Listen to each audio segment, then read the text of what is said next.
انجمن ترقی پسند مصنفین کے دوستوں کو سلام، آداب، نمسکار، جس سے آپ کا دل خوش ہو۔ آج کل تو ماں سوائے کورونا وائرس کے اور تو کوئی بات ہوتی نہیں ہے، تو میں نے سوچا کہ کچھ ایسے نکات پر آج ہم گفتگو کریں جو ہر ایک کے دماغ میں ہے۔ پہلی بات یہ کہ کیا یہ وائرس کسی انسان کی بنائی ہوئی چیز ہے، کسی لیب میں بنی تھی جس کے بعد وہ وہاں سے نکل کر پوری دنیا میں سرایت کر گئی؟ اب اس کے اوپر طرح طرح کی قیاس آرائیاں ہمارے سامنے آ رہی ہیں۔ ایک تو ہمارے ڈونلڈ ٹرمپ ہیں جو کہتے ہیں کہ یہ تو چین نے بنایا اور اسے بچنے کا طریقہ یہ کہ آپ ڈیٹول کا انجیکشن لیں، تو اس کے اوپر تو ساری دنیا ہنستی ہے۔ پھر بہت سے لوگ ہیں، ایک تو ہمارے سابق سفیر ہیں، حسین ہارون نام ہے ان کا، وہ کہتے ہیں کہ نہیں چین نے نہیں بنایا، یہ تو امریکہ نے بنایا۔ اور اب آپ کہیں بھی کوئی بھی ویب سائٹ کھولیں تو آپ کو یہ بھی ملے گا اور وہ بھی ملے گا، اس کے علاج بھی ملیں گے، ایک کلونجی سے اس کا آپ علاج کر سکتے ہیں۔ ساری مزے کا خیز باتیں ہیں، یہ ساری باتیں وہ لوگ کرتے ہیں جن کا دور دور سے سائنس کے ساتھ کوئی تعلق نہیں۔ تو چلیے ہم پہلے اس پہ غور کرتے ہیں کہ جو سائنسدان، اور خاص طور پہ وہ سائنسدان جو اس شعبے سے متعلق ہیں، مطلب یہ کہ امیونالوجی، ایپیڈیمیولوجی، مولیکولر جینیٹکس، سارے یہ بڑے اسپیشلائزڈ قسم کے شعبہ جات ہیں، کہ وہ لوگ کیا کہتے ہیں۔ تو چونکہ میرے پاس اس وقت کمپیوٹر کھلا ہوا ہے، میں نے سوچا کہ کچھ باتیں آپ کو پڑھ کے سناؤں۔ اس میں سے پہلے یہ کہ نوبیل laureate، اچھا یہ جریدہ ہے ایشین سائنٹسٹ، تو اچھا خاصا یہ ایک اچھی حیثیت رکھنے والا جریدہ ہے۔ اس کی سرخی لگی ہے Nobel laureate Tasuku Honjo refutes link to man made corona virus claim. تو یہ صاحب ہیں جن کو نوبیل پرائز ملا تھا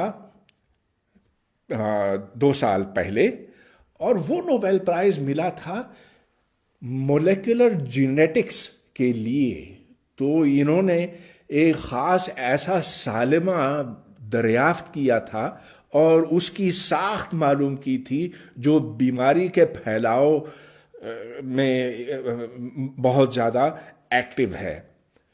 بہت بڑا کام تھا ان کا یہ کہنا، اور میں بس یہ پڑھ کے سناتا ہوں۔ In the wake of the pain, economic loss and unprecedented global suffering caused by the COVID-19 pandemic, I am greatly saddened that my name and that of Kyoto University has been used to spread false accusations and misinformation.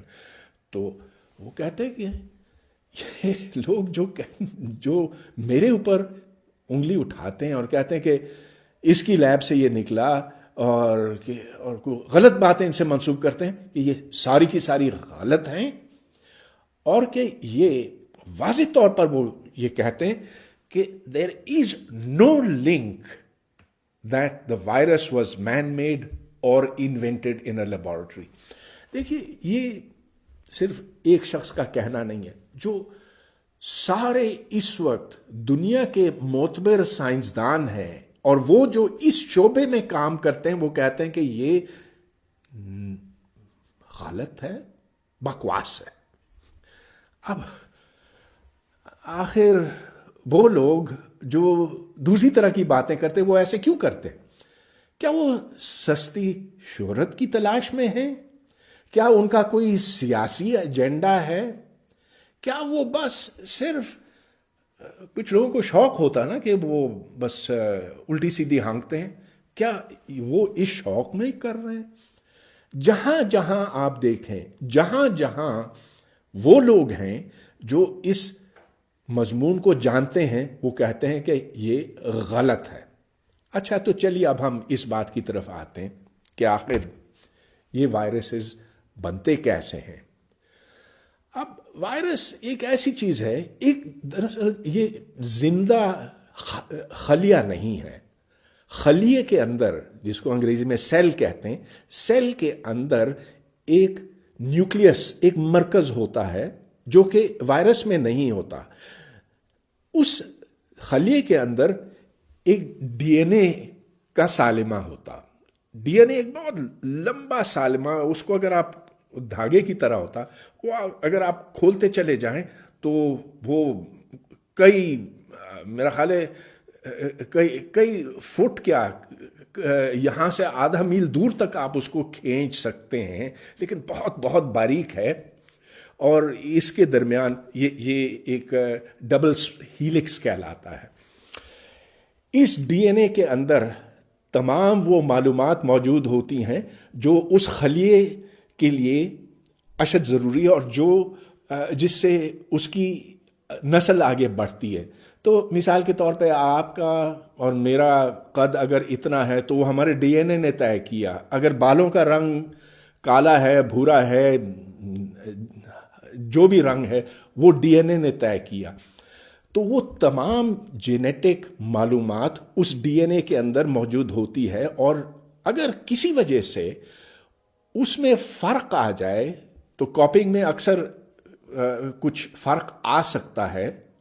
اور یہی وجہ ہے کہ cancer, سرطان انسانوں کے اندر، جانوروں کے اندر ہوتا ہے، کہ جب اس نقل کے عمل میں جب کبھی کوئی خرابی آتی ہے تو پھر اس سے اس خلیے کی نسل آگے جا کے یا تو رک جاتی ہے یا خراب ہو جاتی ہے. اور وائرس کا کردار یہ ہے کہ وہ یہ کام کرتا. تو اب وائرس خود زندہ نہیں ہے یا نیم زندہ ہے، ایک بڑا سالمہ ہے، مگر کیا وہ پوری طرح سے زندہ ہے یا نہیں، یہ ایک کھلا سوال ہے. بہرحال وائرسز اسی طرح سے بنتے ہیں جس طرح سے زمین پر زندگی وجود میں آئی. تو آج سے 4 ارب سال پہلے لیجئے، جب زمین پر صرف سادہ قسم کا کیمیائی مادہ ہوتا تھا، یعنی کہ آکسیجن، ہائیڈروجن، نائٹروجن، جو بنیادی عناصر ہیں، اب وہ عناصر سادہ ہیں، ان سے پیچیدہ سالمے بن سکتے ہیں، مالیکیولز بن سکتے ہیں، ان سے پھر امینو ایسڈز بنتے ہیں، امینو ایسڈ سے پروٹین بنتے ہیں، پروٹین سے بالآخر وائرس بنتے ہیں.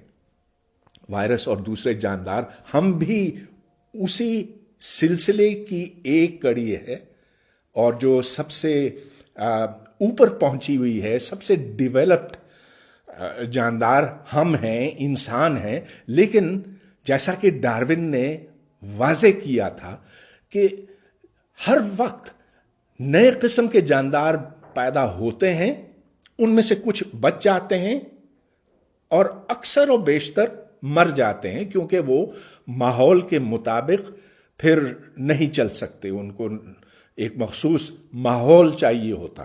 اچھا، تو نئے قسم کے وائرسز ہر وقت جنم لیتے ہیں، اس وقت بھی جنم لے رہے ہیں. اس گزشتہ 5 منٹ کے درمیان شاید 500 نئے قسم کے وائرسز بنے ہوں گے، اور ان کو ہم الیکٹران مائکروسکوپ کے نیچے دیکھ سکتے ہیں، اور یہ ڈارون کے نظریے کی تصدیق ہے. مگر ان وائرسز میں سے شاذ و نادر کوئی ایسا ہوتا ہے جو آگے نکل سکتا ہے اور جو اپنی نسل آگے بڑھا سکتا ہے.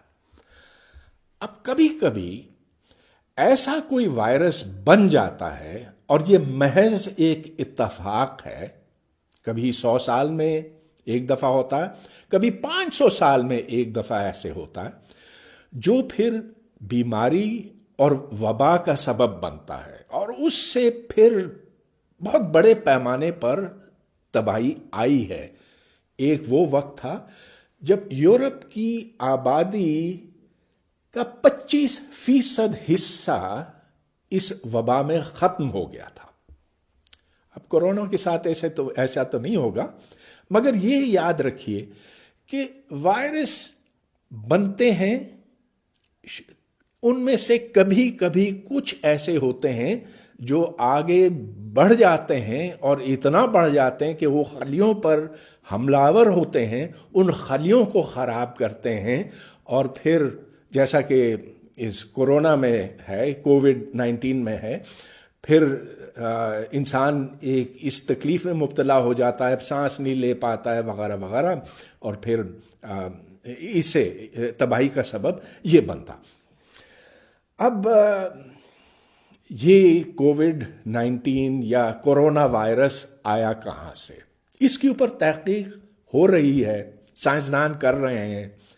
امکان اس بات کا ہے اور کچھ شواہد ہیں، مگر یہ ہم دعوے سے نہیں کہہ سکتے کہ اس کی ابتدا چین میں ہوئی، اور شاید جہاں کوئی مارکیٹ تھا، اور ادھر آپ کو پتہ ہے کہ چین میں لوگ ہر طرح کی چیز کھاتے ہیں، اس میں مختلف قسم کے جاندار ہیں، چمگادڑ بھی ہو سکتے ہیں ان میں، تو یہ ہو سکتا ہے کہ اس کسی جانور سے انسان تک یہ وائرس پہنچا ہو، اور پھر اس کی تعداد بڑھتی چلی گئی۔ اب شروع میں چین نے اس حقیقت کو دبانا چاہا، بہت بڑی غلطی کی۔ جب غلطی کا احساس ہوا تو انہوں نے ایک دم وہاں پر پابندی لگا دی، ووہان میں لوگوں کو قید کر دیا، ان کو وہاں پر کوارنٹین نافذ کیا گیا، کوئی لاک ڈاؤن نافذ کر دیا گیا، وہاں سے کوئی باہر نہیں جا سکتا تھا۔ بہت اچھا کیا، اور یہی وجہ ہے کہ آج ووہان میں کہتے یہ ہیں کہ ادھر اب دکانیں کھلنے لگی ہیں، وہاں حالات قدرے بہتر ہو گئے ہیں، تو بہت اچھی بات ہے۔ لیکن اب مسئلہ یہ ہے کہ یہ تو اب ساری دنیا میں سرایت کر گیا ہے۔ سب سے زیادہ اموات اب امریکہ میں ہوئی ہیں۔ ذرا یہ بھی سوچئے کہ اگر امریکہ نے یہ بنایا تھا تو پھر سب سے زیادہ نقصان اسی کو دینا پڑا نا۔ یہ بات عقل کو بھاتی نہیں ہے کہ کوئی ملک بنائے تاکہ وہ اپنے آپ کو نقصان پہنچا سکے۔ بہرحال اب یہ ایک بڑی اہم بات بنتی ہے کہ اس کو اب کنٹرول کیا جا رہا ہے، اور کنٹرول کرنے کا طریقہ بھی سائنسدانوں نے واضح کیا ہے کہ آپس میں ملنا نہیں ہے، ہاتھ نہیں ملانا ہے، ایک دوسرے کے لوگوں کے درمیان فاصلہ رکھنا ہے، وہ ساری تدابیر جن سے آپ اچھی طرح سے واقف ہیں، اور جس سے یقیناً پاکستان کو بہت نقصان پہنچ رہا ہے، لیکن اس سے کہیں زیادہ نقصان تو یورپ اور امریکہ میں پہنچا ہے۔ اب سوال ہی پیدا ہوتا ہے کہ ادھر اتنا زیادہ کیوں، ادھر اتنا کم کیوں؟ اب اس کے اوپر مختلف آراء ہیں۔ ایک تو یہ کہ یہاں تو بس اب ابتدا ہوئی ہے، اب آپ دیکھ لیجئے آنے والے ہفتوں میں کیا ہوتا ہے، آنے والے مہینوں میں کیا ہوتا ہے، کیا یہاں اموات کی شرح ادھر سے زیادہ ہو جائے گی؟ یہ ہو سکتا ہے، ہم امید کر سکتے ہیں کہ ایسا نہیں ہوگا، لیکن یہ عین ممکن ہے۔ ایک اور امکان بھی یہ ہے کہ یہاں جو ہمارا مدافعتی نظام ہے، امیون سسٹم ہے، یہاں ہمیں طرح طرح کے جراثیم سے سابقہ پڑتا ہے، وہ جو یورپ میں نہیں ہوتے، چین میں نہیں ہوتے، امریکہ میں نہیں ہوتے، تو یہ ممکن ہے، مگر اس کے اوپر سائنسی تحقیق ہنوز جاری ہے، پتہ چلے گا ہمیں۔ یہ سارے نقصانات اٹھانے پڑیں گے جب تک کہ کوئی اس کا ویکسین نہیں نکلتا۔ تو اب تھوڑی دیر کے بعد ہم ویکسین کے مسئلے کے اوپر متوجہ ہوں گے۔ اپنی گفتگو جاری رکھتے ہیں۔ ویکسین، ساری دنیا اس انتظار میں ہے کہ کورونا کا کوئی ویکسین ایجاد کیا جائے۔ ظاہر ہے کہ کہیں باہر ہی ایجاد ہوگا، پاکستان میں تو اتنا دم خم نہیں، اسلامی دنیا تو عرصے دراز سے سائنس سے دور ہو گئی ہے، لیکن یہاں جب ویکسین آئے گا تو کیا لوگ اسے استعمال کریں گے؟ پولیو دیکھ لیجئے، سینکڑوں ہمارے ہیلتھ ورکرز کو گولی مار دی گئی ہے، طالبان نے مارا ہے، دوسرے مذہبی انتہا پسندوں نے مارا ہے، مگر جو علاج ہوگا آخر وہ ویکسین کے ذریعے سے ہی ہوگا۔ ویکسین یوں کام کرتا ہے کہ آپ کے جسم کا جو مدافعتی نظام ہے اس میں وہ قوت عطا کرتا ہے جس سے کورونا یا دوسرے قسم کے وائرسز سے بچا جا سکتا ہے۔ تو اب کئی طرح کے مختلف ویکسینز ہیں، پولیو کا ہے، ریبیز کا ہے، ہیپاٹائٹس کا ہے، اور اس سے انسان کی زندگی کتنی دراز ہو چکی ہے. ذرا یہ دیکھ لیجئے کہ آج سے کوئی 60-70 سال پہلے اوسطاً پاکستان میں ایک عام شخص کی زندگی کوئی 50 یا 53 سال کے لگ بھگ تھی. اب وہ بڑھ کے 65 سال ہو گئی ہے، اور 65 سے بھی اوپر جا رہی ہے. تو یہ کیسے ہوا؟ جدید طب کے استعمال سے، نا سائنس کے استعمال سے.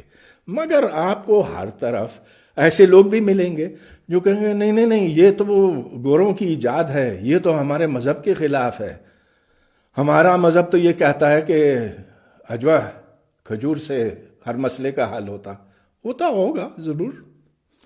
اور ایک جو بہت بڑے اس کے پرچاری ہیں، نام میں نہیں لینا چاہتا، وہ یہ بھی کہتے ہیں کہ خواتین ہیں جس کی وجہ سے یہاں پر یہ کرونا کی بلا آئی ہے. جب ان کے دل میں تکلیف ہوئی تو انہوں نے اجوا کھجور نہیں کھایا، وہ گئے انہوں نے سٹینٹ ڈلوایا. تو جو حل اس کا نکلے گا وہ سائنس سے نکلے گا، وہ تحقیق سے نکلے گا، جس کے لیے سائنسی طریقہ کار اپنانا ہوگا. اب اس ویکسین کو بننے میں کتنا وقت لگے گا کوئی کچھ کہہ نہیں سکتا، اس لیے کہ سائنس ایک عمل سے گزرتی ہے. پہلے تو کوئی مفروضہ ہوتا ہے جسے ہائپوتھیسس کہتے ہیں کہ یہ وائرس جو اس کی ایک مخصوص شکل ہے جو آپ الیکٹران مائکروسکوپ کے نیچے دیکھ سکتے ہیں کہ اس کے یہ ریسیپٹرز ہیں، ان ریسیپٹرز کو یوں بند کیا جا سکتا ہے فلاں سالمے کے ساتھ. تو یہ ایک مفروضہ ہے، اس مفروضے کو پھر آپ آزماتے ہیں. پہلے آپ جانوروں کے ساتھ کرتے ہیں، جانوروں کے ساتھ بھی کوئی نتائج برآمد ہونے میں وقت لگتا ہے، پھر انسانوں کے ساتھ کیا جاتا ہے. اب کچھ ان میں سے بہتر ہو جاتے ہیں، بچتے ہیں، ان کا مدافعتی نظام بہتر ہوتا ہے، کچھ کا نہیں ہوتا. اگر 95% یا 90% کو اس سے افاقہ ہو تو آپ کہیں گے کہ ہاں یہ ویکسین کامیاب ہے. تو اس کے لیے اسٹیٹسٹکس، پروبیبلٹی، یہ تمام وہ سائنس ہے جو بالآخر کام آتی ہے، اور جس سے آپ یہ طے کرتے ہیں آیا کہ اس ویکسین کو پبلک کو دینا چاہیے کہ نہیں. تو اس میں وقت لگے گا، لیکن اس میں کوئی شک نہیں کہ علاج جو بچنے کا رستہ ہے وہ یہی ہے. تو ٹھیک ہے، جو ہمارے مولانا صاحب ہیں وہ توبہ کی دعائیں مانگ رہے ہیں، ضرور توبہ کرنی چاہیے، آخر ہم سب گنہگار ہیں. لیکن اگر بچت ہونی ہے تو وہ بچت سائنس ہی سے ہوگی. اچھا چلیے، اب میں اپنے آخری موضوع کی طرف آتا ہوں. ہر طرف سکول بند ہیں، کالج بند ہیں، یونیورسٹی بند ہیں. میں خود یونیورسٹی میں پڑھاتا ہوں، اب وہ یونیورسٹی بھی بند ہے. اب کیا کیا جائے؟ تو ایک رستہ اس کا یہ نکالا گیا ہے کہ آن لائن لرننگ کی جائے. آن لائن لرننگ سے مطلب یہ کہ آپ انٹرنیٹ سے ڈاؤن لوڈ کریں، ٹیچرز اسٹوڈنٹس کو آپ پڑھائیں اسکائپ کے ذریعے سے، زوم کے ذریعے سے، اور یہ ہو رہا ہے. لیکن اب اس میں کچھ خطرات ہیں، اور میں نے ڈان میں ایک مضمون لکھا جس میں یہ بات میں نے واضح کی ہے.